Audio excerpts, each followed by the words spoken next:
All right. So, Jocelyn, if you would go ahead with the land acknowledgement. Thank you. In the spirit of truth and reconciliation, BPW Ontario members acknowledge that we gather on traditional lands of the Haudenosaunee, the Ojibwe Chippewa, Anishinaabeg, Anishinaabeg, Attawandaron, Wendat, Huron-Wendat, Mississaugas of the New Credit, Atikameksheng, Anishinaabe, Métis, and Inuit peoples. We are grateful for the opportunity to work with Indigenous peoples who continue to live in these lands to create a safer and more abundant future for all women and girls. Thank you. And the idea statement, BPW Ontario welcomes all people who identify as women, regardless of race, religion, age, nationality, citizenship, geographic location, ability, marital status, socioeconomic status, education, sexual orientation, or gender identity, and is committed to providing an inclusive, welcoming, and empowering environment for all members. And Nancy. Okay, the Club Colic. May we see beyond pettiness, fault-finding, and all forms of prejudice. Let us meet each other face to face with honesty, patience, and generosity of spirit. May we go forward unafraid, confidently putting into action plans that are carefully considered and adequately debated. May we depart with the knowledge that through BPW and our collective energies, we can impact upon the greater good more than can be realized alone. And may we have the strength to abide by our convictions, the reward of sharing our burdens, and the joy of success in all we do. Thank you, Nancy. So welcome, everyone. My name is Ann Harvey, and I am the first vice president of BPW Ontario. And I just want to give everybody a little summary. What is BPW Ontario? Since 1932, the Business and Professional Women, BPW Ontario, has worked to improve the economic, political, social, and employment conditions for people who identify as women in Ontario. BPW Ontario is part of a network of women in Canada and around the world that has held consultative status at the United Nations since 1947. We're a great group of women, and there are clubs across Ontario. Actually, there are clubs around the world. So if anyone out there is wanting to know more about us, go to bpwontario.com or bpwcanada.ca.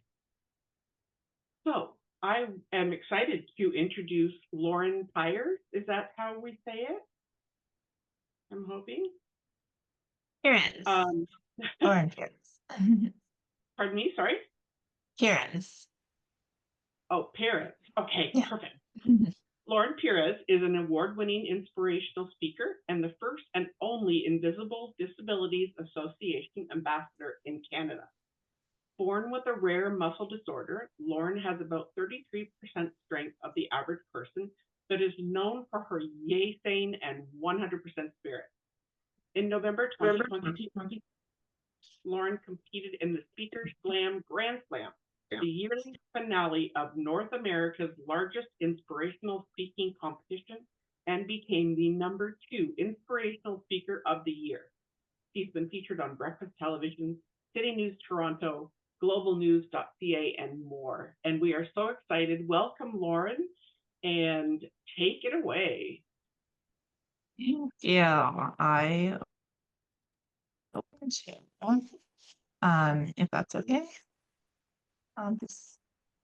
Sorry? I have some slides that I'd love to share. If I You can go right ahead. All right, let me get set up here.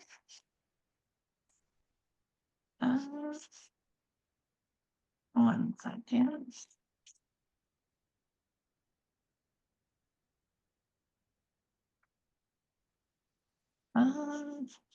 I'm not sure if it worked. Can you see the title screen? Yes, we can. Beautiful green color. Moss green, yeah. Yes. All right. Well, yes, thank you so much for that introduction. October is actually National Disability Employment Awareness Month. And so it feels like the perfect time to be here talking about invisible disabilities. Mhm. Today, I want to go over a little bit about myself and my disability acceptance journey, which is an ongoing journey, and some general biases and beliefs around disability. But first, I'll tell you a little bit about myself, so you can tell the experience of where my perspective as a presentation is coming from. So I am a second generation South Asian Canadian. I am a millennial with a love for 90s and early 2000s pop music. I'm a suburb girl. I'm just outside of Toronto. And I was born with a rare neuromuscular disorder called central core disease. Basically, some of the mitochondria in my muscle cells is missing. And so you might remember back from science class that the mitochondria is the powerhouse of the cell and helps convert food into energy and energy into strength. I have about 33% of the physical strength of the average person, but I actually didn't know that qualifier or didn't hear it from any doctors until I was in my mid-20s.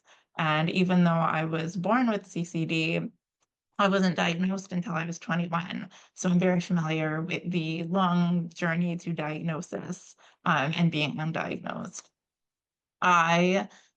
For me, central core disease is an invisible disability. I don't use any mobility aids. And you probably wouldn't notice anything about me as different until you see me try to open a heavy door or get up from sitting on the ground. And lastly, I am an eternal optimist and a frequent yay sayer. I mention all of this because, of course, everybody has different experiences with disability. And so somebody who has a similar lens or perspective to me might have different opinions. I am known for saying yay a lot. Yay. I'm happy to be here, and I will explain that a little later on. So most of what I just mentioned is my personal background. And in terms of my professional background, I've worked for a music festival for the last over 11 years, one of the largest South Asian festivals in Canada that happens at Mississauga Celebration Square. I have done project management, I've done event production, I've done HR and hiring. Recently, I do the PR and media for the arts organization in the festival. And even though I've worked there for over 11 years, I've only been open with my team about my disability for the last 2 years when I started speaking about it more publicly in general. I was really nervous to tell my coworkers about it because when part of your job is 15, 16-hour days on site on your feet, how do you tell people that you have a physical disability? I was really nervous that coworkers would think I wouldn't be able to pull my weight and that kind of thing. It felt very contrasting to working on your feet, having a physical disability. I actually didn't even tell my director who hired me until I already worked at the organization for a month. And that was only because of something that happened in the weeks leading up to a festival. I was in downtown Toronto at another festival, just attending with some friends, and a perfect storm of elements occurred. I hadn't really eaten a whole lot that day. I was walking a lot as we were seeing the different things at the festival downtown. It was a really hot day, over 30 degrees. And so all of these things together were not a great combination, but with my muscle disorder, especially so. I took a few steps at one point when we were downtown and I fainted. And I looked up at my friends a couple seconds later after I came to, and I was telling them, oh, I'm fine. And I actually had fainted before in similar situations, so I wasn't too worried. I told them, no, I'm fine. I can get up. I'm going to be okay. I got myself up with their help. I took a few more steps and I fainted again. And at this point, my main concern was, oh no, I have fainted twice in the span of 5 minutes. No one is going to believe that I'm okay anymore. Luckily, I was okay. I spent a couple of hours in a cooling trailer with some very nice paramedics, had some water, rested up, and I was good to go. But that event was what made me tell my director finally and say, you know, we're about to do a festival on a hot summer day where I'll probably be working a lot and where we may not be able to eat regularly. Well, this is what happened to me in this situation recently, and I just thought you should know for safety concerns. Luckily, I was fine that day, and he was totally fine with it. He encouraged me to sit down whenever I needed to and to get volunteers to move anything that needed to be moved. He was very supportive. I have done 11 years of festivals since then, and I have not once fainted, which is a bit of a point of pride, I suppose. I mention this because I imagine that some of the concerns I had about being open with my disability in my workplace might be similar to other people's concerns, if you know people with disabilities or if you have one yourself, sharing professionally in a professional setting. I did a corporate talk last week where I was sharing research that out of the people in the workforce who there was a study on who had disabilities, only 39% had disclosed to their manager, only 34% had disclosed to their teams, and only 4% had disclosed to clients. And so I think it's important to talk about disabilities in the workplace now to make other people feel comfortable to share the same and also to get what we need to be able to do our work well.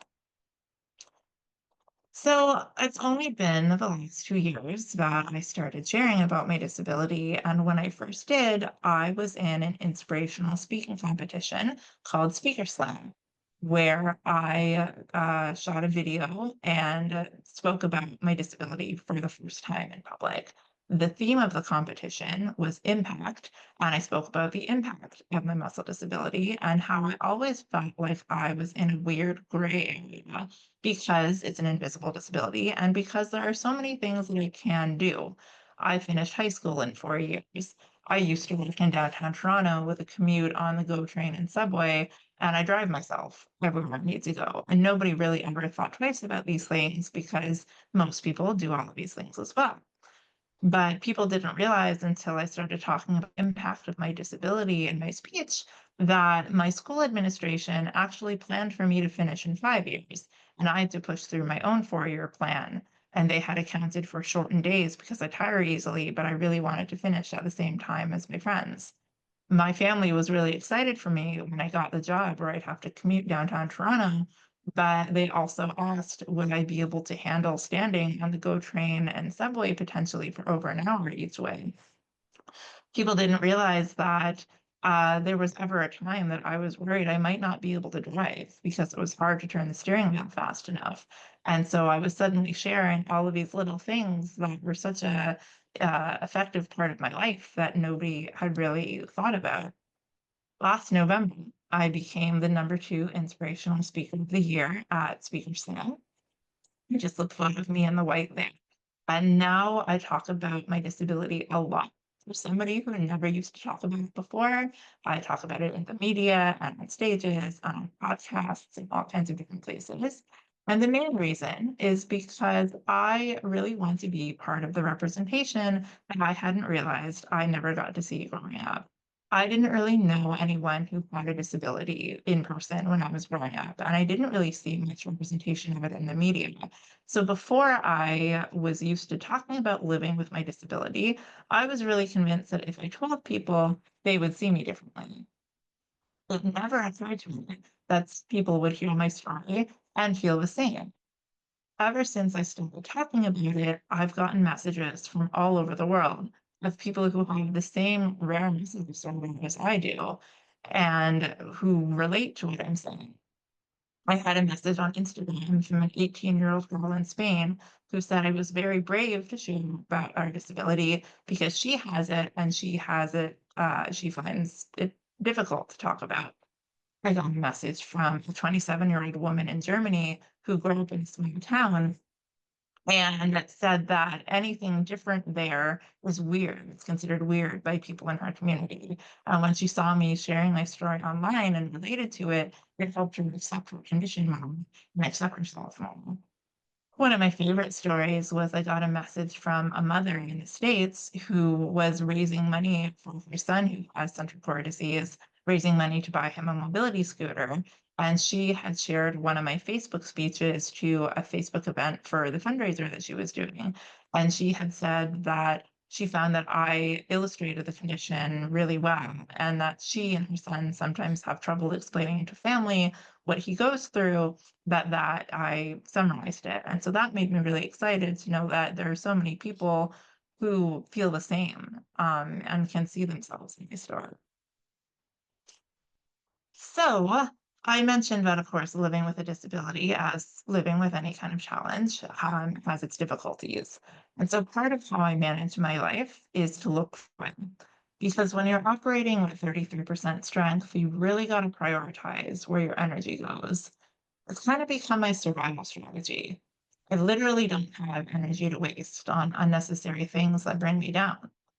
When I walk 22,000 steps for the music festival I work for, and I'm sore and exhausted for days after, I think, "Hey, I just had over 30,000 people dancing and cheering." When I'm on a trip with friends and sad about missing whatever they do in the morning while I rest up, I think, yay, when they come back, they'll already know how to get in. I've been called an enthusiasm enthusiast, being so open to joy and finding the positive that I'm known for the Lauren Yay, where I celebrate even the little things. Because life is too short to not have a daily yay. Finding mine has helped me build a certain kind of resilience. Only having enough energy to squeeze out a few drops of lemon juice, but still finding a way to make lemonade. I've learned over the years that joy is found in perspective. I might struggle with mobility and strength, but I always have joy because I create it for myself. And if you're lucky enough to have 100% of your strength, imagine how much happier you might be if you shifted your perspective. Imagine how much happier you might be if you decided to look for joy. Now, a daily yay could be a silver lining to a difficult situation, like when I focus on the audience joy and how I contributed it after my festival, even though I'm still experiencing the body pain of walking around with it that long. Or it could be something completely unrelated. It could be a compliment that somebody paid you that day. It could be seeing a cute dog in your elevator. It could be finally trying a restaurant or a bakery that you've wanted to try. It's really about focusing on small moments of joy that keep you going and consciously appreciating them so that you remember that good things are happening. So what got me to the point of opening up about my disability for over 30 years? Well, I am very lucky to have people like my mom and my boyfriend who she made a share, who I absolutely did not listen to for many years. But when I thought about it, I realized that there are certain steps that I took before I started sharing about it. And I have a whole other keynote on this topic, but the short version is I had to recognize the downsides of trying to be. I eventually realized there is no normal. There's just us and what we do with what we've been given, and that everybody has something that they're ashamed to talk about or afraid that they'll be judged on.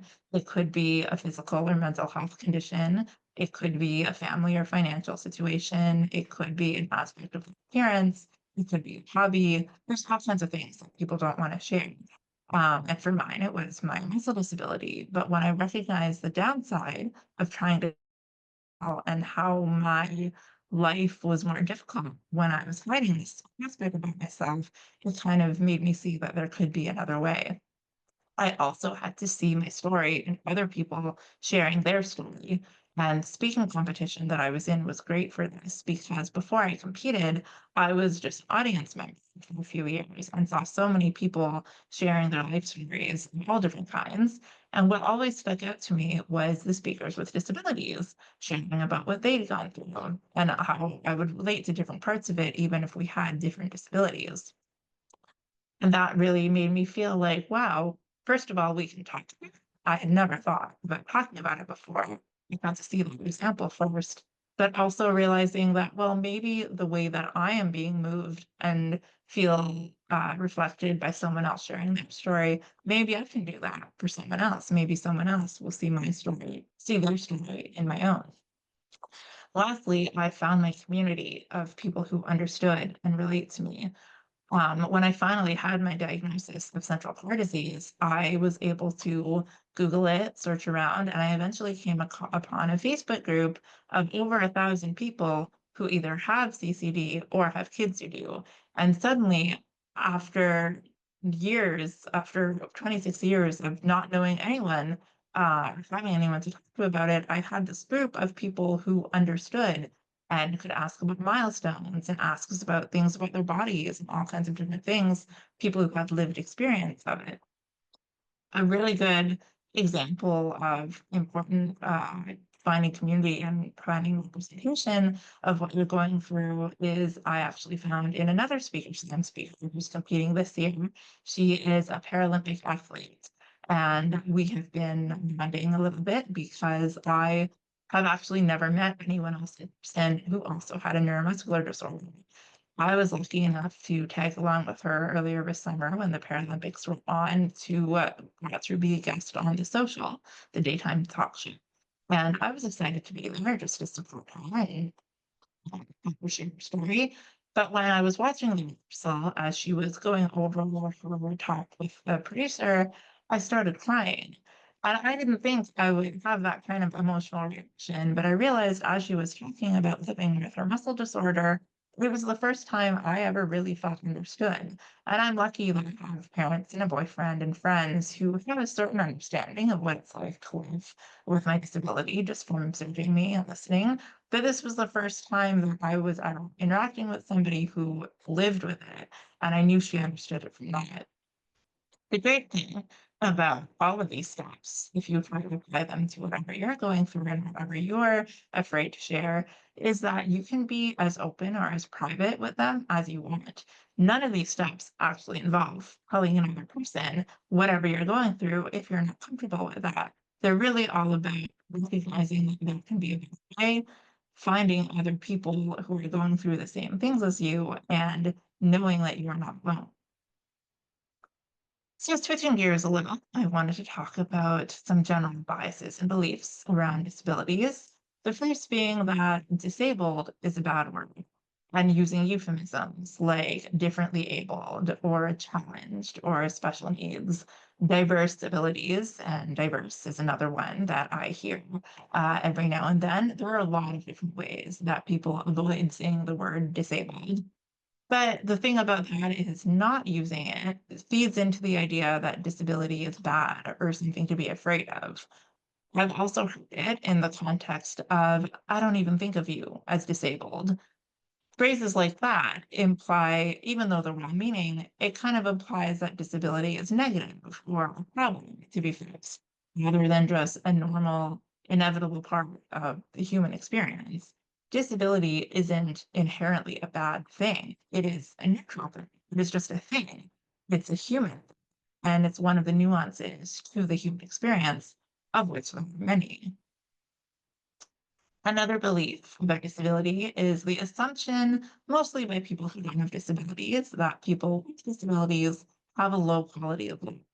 But according to the disability paradox, this actually contradicts with a lot of people what a lot of people with disabilities actually think.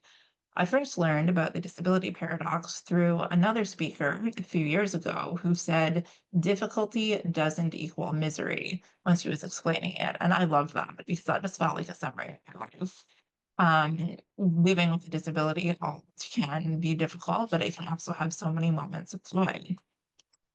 Quick explanation of the disability paradox is there was a study where people with moderate to severe disabilities reported having a good or excellent quality of life. But external observers, people who didn't have disabilities, had assumed that their daily lives were undesirable. Quality of life in this situation took on a different meaning to both groups of people. To the people without disabilities, quality of life was mostly focused on the functioning of the body and how can they have a good quality of life, they thought. How can the people with disabilities have a good quality of life when their bodies are not functioning as well as mine, when their bodies are not functioning to the ideal capacity? But to the people with disabilities, quality of life meant something else. quality of life to them was a balance between mind, body, and spirit, and also the quality of their social relationships. So it was a more well-rounded perspective of life as opposed to just the functioning of the body. Even when non-disabled people hear my story and respond positively, I think some of them don't understand that they are assuming my quality of life. There was a girl who hosted an Instagram live that I was on earlier this year. And after she heard my story of living with 33% strength, she said, wow, I shouldn't complain I have 100% strength and I complain so much. And there was a guy who said, he was on a podcast, he was hosting a podcast that I was on earlier this year. And he was saying, people complain these days so much about different things, but people with disabilities, they have the real problems. And I wanted to kind of steer him away from that line of thinking because, of course, first of all, everyone has problems. Everyone has different things that will be good for you and that are challenging. It's not really competition of who has it worse.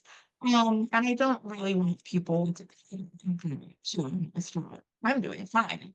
I want people first to understand that you don't know what someone is going through until you listen to their perspective and hear them.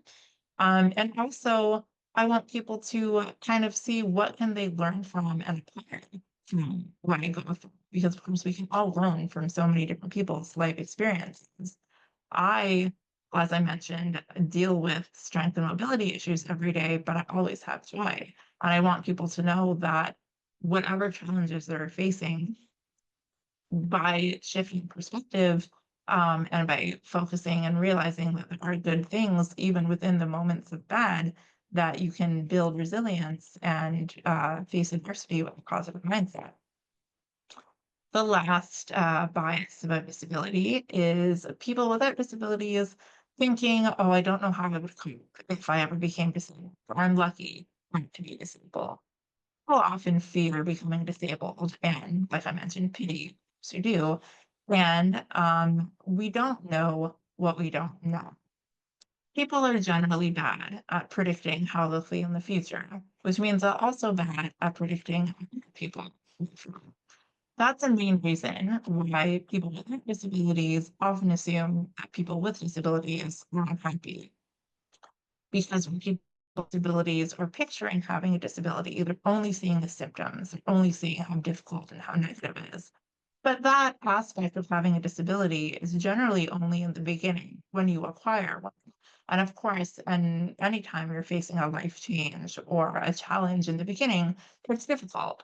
People without disabilities often aren't able to focus on the point of which when you've lived with it and have figured out adaptations and have figured out how to do things, even with your challenges, because that kind of thing takes the lived experience of it as opposed to just thinking of if this were to happen to me, things would be so difficult. Focusing on the initial period doesn't focus on how you were able to come up with those adaptations over time. One of my favorite stories about this is earlier this summer, I was in Bracebridge, Ontario, with a few friends who were coming through after a cottage trip. And my friend started chatting with a man in his 80s who was a local. And he said he's lived in Bracebridge all his life. He never realized that Bracebridge downtown was built on a series of hills. There's a lot of up and down in the streets. And now that he's in his 80s, he was having mobility issues and finding it difficult to navigate the hills moving downtown. When I heard this story, and I was like, this is a really good example of ability privilege, of not knowing that something around you is inaccessible or challenging because you're not experiencing it yourself. And when you finally do experience it, you realize, oh, this is difficult. Other people would also have difficulty with this if they don't have able bodies. Stories like that make me really have empathy for people who don't have disabilities because I realized a long time ago that I will never know what it is like to have 100% of my strength or an average person's strength. I can't imagine what that is like or what I would be able to do differently or not. And so I can understand how people without disabilities also can't imagine what my life is like with 33% strength. That's why I think it's so important for people with disabilities to share their voices and for non-disabled people to listen so that we know what it's like to be out in the world and can help each other. The disability community is the only minority group that anyone can become a part of at any time. And that can sound a little bit scary or threatening sometimes, I think. But it's true. Some people are born with their disabilities. Some people acquire them over time. Some people have an accident. It really can touch anyone. And I think that is also part of why I want people with disabilities to be listened to and to share their voices, because by talking about it more, we can remove the stigma and hopefully some of the fear of living or acquiring a disability, and know that you can still have a very full life. If you would like to give me feedback on anything that you've heard today, I would love for you to scan this QR code or to go to talk.ac/Lauren Pires. I'll leave this up for just a few seconds. You can input the code TALK, and I'm not collecting any information. I would just love to make this presentation as useful as possible. Thank you so much.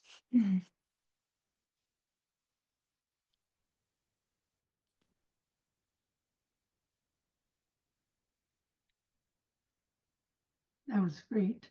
I wonder if you could bring back the last slide that had the code, because I would like to be able to use my phone to click, to take to actually see the QR code. I wasn't able to Absolutely. do Let me that. bring that up again. Okay, thank you. Yes, I got it. Thank you.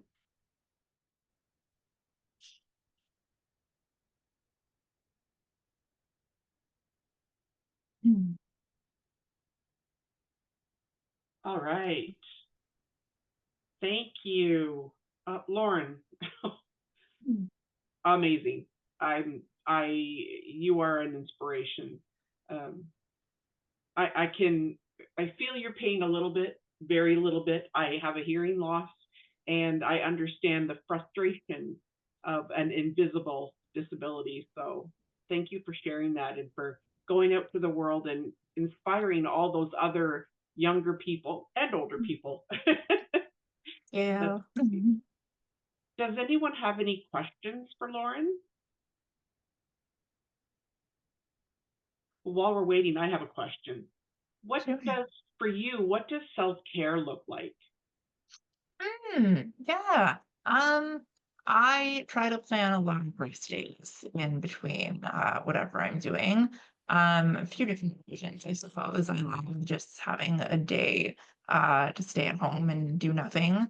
Watch Netflix or order in, that kind of thing. But then I also love just like planning chill kind of afternoons with my friends. Because that, of course, like it gets me going as well. So making sure that I have like a balance between social time and time to do nothing, I feel like is my ultimate form of self-care. It must be frustrating too, as a young, energetic person. Like you're so full of life. It's got to be frustrating for you too. But you seeing the joy in everything is really inspirational. Thank you. Yeah, yeah. And you must live in Mississauga? Yes. That's where my daughter lives. Okay. Yeah. Yeah, I'll be there this weekend. I'll drop by and see you. I love that. Does anyone else have any questions or comments? At your young age, Lauren, I suspect that you've identified possibly maybe one or two, invisible disabilities. Would I be correct? Sorry, could you say that Did- again? have you identified more than one invisible disability in yourself? I believe I have my main disability is the muscle disorder. And the reason I ask is because as you were talking, I was reflecting on all the different invisible disabilities that I have. And so Ah. far, since I was a child, I have developed quite a few different ones. And I was also reviewing to see, are they now considered invisible disabilities in Canada? And they most definitely are. And one of the surprises is that cancer, any type of cancer, is also considered a disability, be it physical or mental, and it's recognized as such in Canada. Wow, yeah. There was in the corporate talk that I did last week, I was sharing research that in 2022 there was a disability study that said 27% of the population 15 or over had one or more invisible disabilities. And that was up from when they did the study a few years ago. So absolutely it is growing. Yeah. Unfortunately, the older we get, the more disabilities we have. Mhm. A number of those we take for granted. As we're getting older, we think, we're going to have arthritis. Almost everybody, in their late 60s and over, we deal with this every day. And we don't even look at it as a disability, but it actually is an invisible disability in Canada. Mm. Mhm. I know. Can I Sorry. interject? Sorry. Yeah. Just Yeah, go wanted ahead. to say that one perspective is whether or not you look at something as a disability or how you coin it. You could say it's an opportunity, it's a challenge. And I think in some ways the way of thinking can change your outlook and your results, because if you think positively, you're going to come up with better solutions. And people who say, woe is me, which is something I have to say we never taught Lauren. We didn't teach her that she couldn't do anything. Basically, we told her, and she really ran with it, that you can do whatever you choose to do. And so I think putting limits and constraints on people because there might be an issue that could be more of a challenge might not be a good thing to give someone to think about. So yeah, just wanted to mention that. So it's all in the way we look at the things that we and how we perceive it. That's a very good point. Right. Being a plus size woman, the word fat has a negative connotation, but it's just a descriptor. So is disability. It's just a descriptor. It's not defining who we are. Just she's got blonde hair, she's got brown hair, she's skinny, she's fat, whatever. Agreed. And maybe Absolutely. we're too quick to put labels like that on people, which then constrain them. Mhm. Sorry. Oh. I learned from a friend who is married to a man who is mobily disabled. This theory of the spoon theory. I don't know if anyone's heard of it. Right. Yeah, and you wake up in the morning and figure, oh, I'm feeling great. This is a 10-spoon day. And other days, like because of my own issues, I'll say, oh boy, this is going to be a 3 spoons of energy day, and I'll see what I can do. And maybe I can pump it up to 4 or 5, depending on how I react through the day. But I thought that was a great way of looking at it. You've got so many spoons of energy, and some days you just can't use all 10 of them, or you can't access them all, or sometimes you need to recognize that you've only got 2 or 3 spoons available today, and so you have to choose what you're going to spend that energy on. Yeah, And I having, love that analogy. yeah, and having Mhm. gone through chemo a few years ago and stuff, I'm still struggling with some of the side effects of it, and no one knows, but they don't realize that there's days that I don't even want to cope with the outside world, you know? And I try not to let on to it. There's like this afternoon, I couldn't stay awake. I was falling asleep.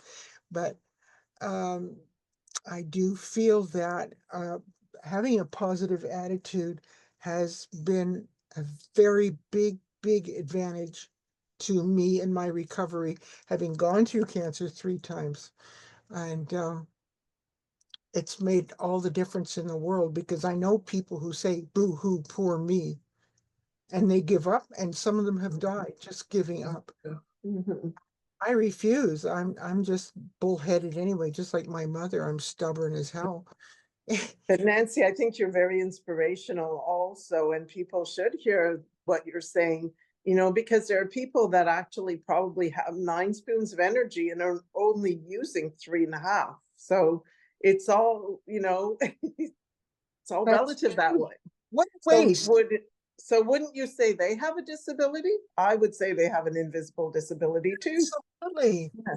Yeah, an attitude disability. Yes, Yeah. exactly. Yeah. There we go. Yeah, and because positivity, I mean, there's always something. The old saying, there's always a silver lining. And some days the good things are small. As my son said to me the other day, we celebrate the small stuff. And the Mhm. small stuff adds up to be big stuff, you know? And yes, it makes a big difference towards quality of life. Absolutely. Yeah. It's difficult for me to get out and about physically. My knees don't work properly, and they can't be repaired or replaced.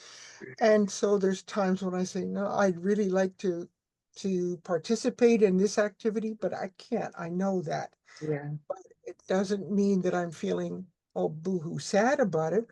I'll Mhm. find something positive to do about it or think about it. Oh, well, I can't get into that party. Well, the good thing is I won't be tempted by all the goodies that I'm not supposed to be. There's always something. There's always. Yeah.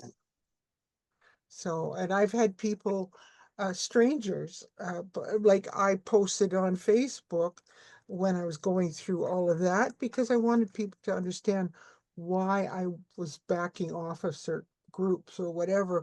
And strangers have posted me and said, I'm going through what you went through already, and I look at how you handled it, and that's what I want to do. But I had someone who went through um, cancer, or me, he had cancer in his, and my goodness, he was such an inspiration. So we learned from each other, and Mhm. about being positive.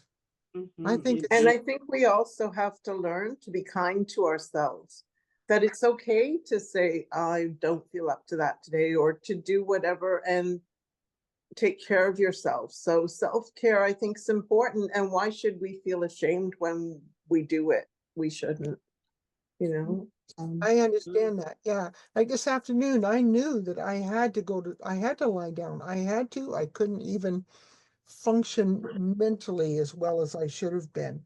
Yeah. You And gotta I take care of lay down yourself. for an hour. Yeah. Sometimes the people around us need a visual, and I don't live alone, and my husband needs to be reminded on occasion that I'm not my best on certain days. And so this morning was one of these days, and one of the things I found is I have a special shirt, and it says "Be kind."